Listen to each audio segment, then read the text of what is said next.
Alright, GM guys, welcome back to my channel, and this is the part 2 of our episode 3 Project Sino, Basic Team Composition. So on our part 1 video, we tried the first 2 team composition, which is for Team 1, the Guardian, Ninja, and Grappler, and for Team 2 naman is the Samurai, Ninja, and Grappler. So if hindi nyo pa napapanood ang ating part 1 video ng episode 3, just subscribe to my channel and click the link above. So far, nanalo tayo gamit ang ating first 2 team. So on this video naman, we are going to try our third team, which is the Psychic, Ninja, and Grappler, and our fourth team, which is the Breaker, Ninja, and Grappler. Yeah, so far, ang goal pa rin natin, again guys, is to try out different team combination and hopefully, manalo tayo gamit yung mga team composition na to. Alright, so same thing pa rin tulad nung diniscuss natin sa ating episode 3 part 1 video. Punta ka lang sa deck. And then on the third tab. So ang third team composition natin is the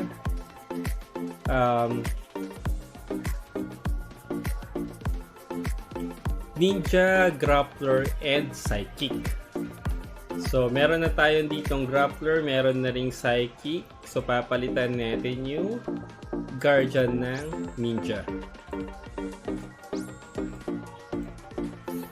Alright, so try naman natin, gawin nating backlane si Psychic. Since, yun nga guys, pinaka mababa ang hit points or HP ng Psychic. Pero, in terms of area effect, tsaka yung mga special skill niya, napakalakas. Then, move natin tong Grappler dito. So, the skill of our Ninja, same dun sa first 2 teams na ginamit natin. Which is the Kunoichi, this one, itong Raging Flame, at tsaka itong Endless Lunge. For the Psychic naman, tatry natin ipa-activate itong Meteor. So, ito yung mag-activate lang siya after the 3 turns. So, ang ipapalit natin dyan is ito. Okay. And for our Grappler, as is lang siya. Alright, so balik na tayo sa home and start na kagad tayo ng battle. Again guys, this is our third team, which is the Psychic, Grappler, and Ninja team composition. So ang goal natin for this team is manalo and mapa-activate natin yung Meteor. So since highest speed ang Ninja, first attack tayo. Gamitin natin yung Raging Flame. Kasi kapag inactivate mo to, minus 1 energy sa mga succeeding na skill card ng Ninja. Kunoichi, and then Thunder Smite target sa Psychic nila. So goal natin, mapatay kagad muna natin yung Psychic niya, and then makapaglapag tayo ng Meteor.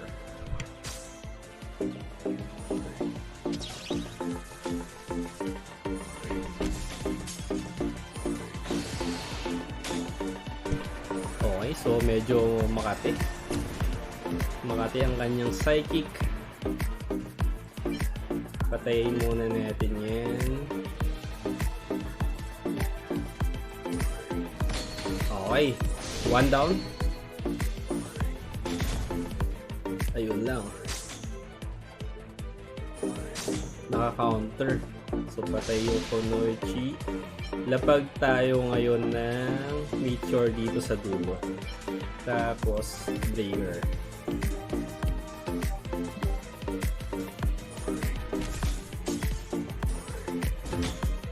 Actually, ito yung isa sa magandang feature ng Project Sino guys na nagustuhan ko is every turn ng skill nila nagpa-pop up siya sa screen, so alam mo kung ano yung card na ginamit mo at saka ng kalaban mo. Okay, so mauuna yung Grappler natin. Gamitin na lang natin siya para makapag-Mach Punch at mapaglapag tayo ng isang Lethal Fighter dito sa harapan. So, medyo alanganin na yung Ninja natin dito. Tapos nag-special skill pa yung breaker niya. Okay, down. Nako. GG ata tayo dito, guys. Wala pa, kinulang pa yung skill natin.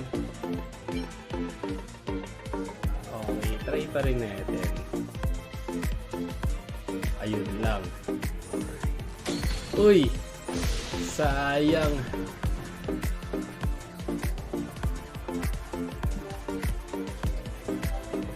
Gamitan natin special skill. Tapos okay. Itin tayo sa skill. Tama lang. Hopefully makasurvive yung psychic natin. Okay, nauna pa nga. Medyo mali siya doon kasi breaker yung namita niya ng skill. Ayun, clutch guys. Siguro wala siya nakuha na skill card ng grappler niya. Pero if may nakuha siyang skill card ng grappler niya doon, drop sana yung psychic natin eh. Anyway, that's our third team composition and na-clutch pa nga natin gamit ang ating psychic. Though hindi natin na-activate yung meteor natin, okay lang kasi importante, panalo tayo. Alright, so clutch nga yung game natin using our psychic team. So for our last team composition naman, gagamitin natin is yung breaker, ninja, and the grappler. So same lang din ng process, punta kayo sa deck, set up nyo sa 4th tab, ilagay nyo yung breaker niya. So for this team, dalawa yung high DPS natin, which is the breaker, the highest attack power sa lahat ng sino character class, and second to the highest is the grappler. So gagawin natin ngayong composition or positioning is straight line. So, since na-setup na natin yan, back lang tayo sa home and then let's start our battle. So far, nakaka 6 win streak na tayo guys. Hopefully, this will be our 7th win. Alright, so tip lang, check mo muna yung team composition ng kalaban. Meron siyang Guardian, meron siyang Psychic, and Ninja. So, pwede natin gawin, target kagad natin yung Ninja niya. And then, save natin yung remaining 1 energy for the next turn.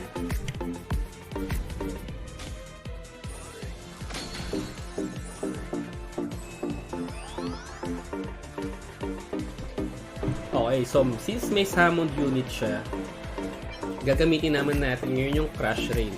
Which is, specialty nito, if taatakin nyo yung summoned unit, the damage will be 200%. Crush Rain and then Mach Punch for the Ninja. Patayin na natin yung Ninja niya para sure. Or lapag tayo ng isang Konoichi.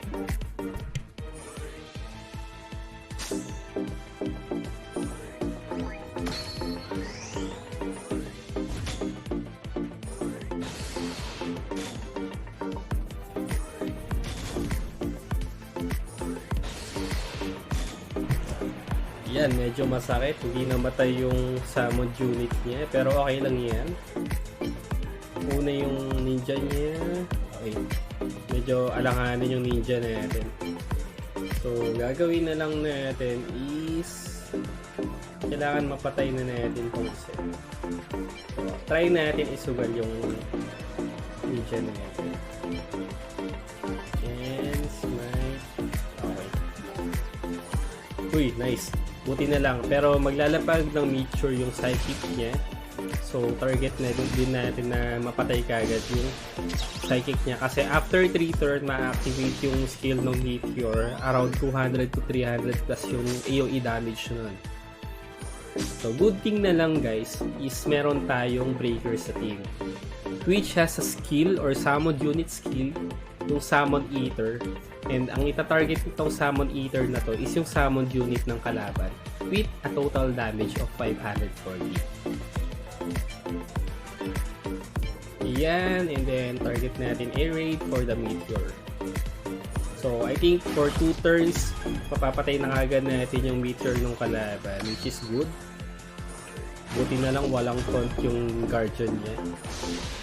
So, yung mga targeted skill natin, tatama pa rin dun sa target natin na sino character or unit. Uy, sayang. Nabitin pa. Meron pang 4 HP pero okay lang yan. So, Rising Dragon. And enter.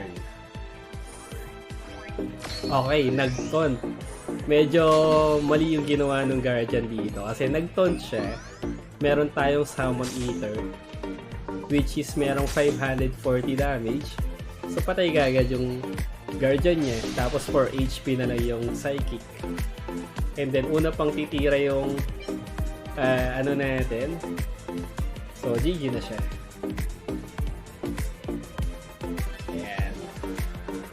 Alright, so that's our Breaker, Ninja, and Grappler team composition. And this is our 7th win, guys.